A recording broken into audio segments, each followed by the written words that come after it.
গুপ্তধন ও অভিশাপের চাবি। লেখক নাহিয়ান আহমেদ।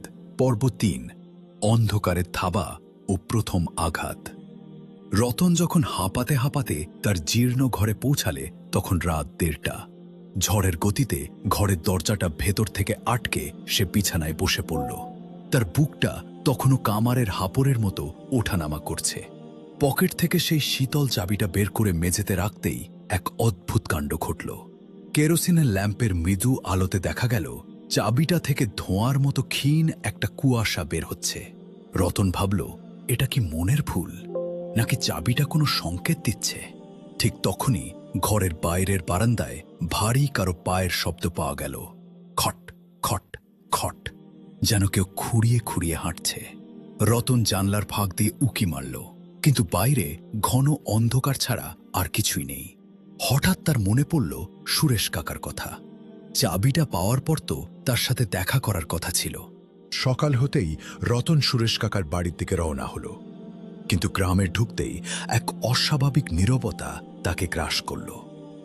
মোড়ের চায়ের দোকানে কয়েকজন লোক জটলা পাকিয়ে ফিসফিস করে কথা বলছে। রতনকে দেখেই তারা চুপ হয়ে গেল। রতন দ্রুত পায়ে কাকার উঠানে গিয়ে দাঁড়াল। সেখানে যা দেখল তার জন্য সে মোটেও প্রস্তুত ছিল না। সুরেশ কাকা তার দাওয়ায় বসা, কিন্তু তার চোখের মণি দুটো যেন জাদাদা হয়ে গেছে। তিনি কাউকে চিনতে পারছেন না, শুধু বিড়বিড় করে বলছেন, সে আসছে, সে তার অধিকার ফিরে পেতে আসছে। রতন কাকার কাছে যেতেই বৃদ্ধ এক ঝটকায় তার হাত চেপে ধরলেন। কাকার হাতটা বরফের মতো ঠান্ডা। তিনি রতনের কানে ফিসফিস করে বললেন, তুই কি করলি রতন?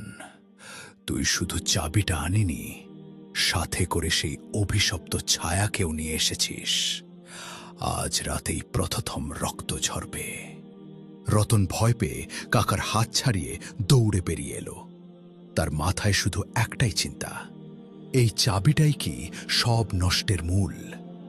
বাড়ি ফেরার পথে সে লক্ষ্য করল তার প্রিয় পোষা কুকুর বাঘা রাস্তার ধারে নিথর হয়ে পড়ে আছে।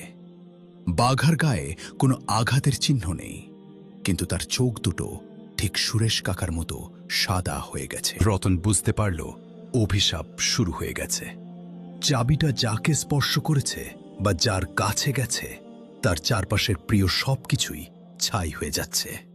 সেদিন বিকেলে রতন যখন চাবিটা আবার ভালো করে পরীক্ষা করছিল, সে দেখল চাবির গায়ে ছোট ছোট অক্ষরে কিছু একটা ফুটে উঠছে।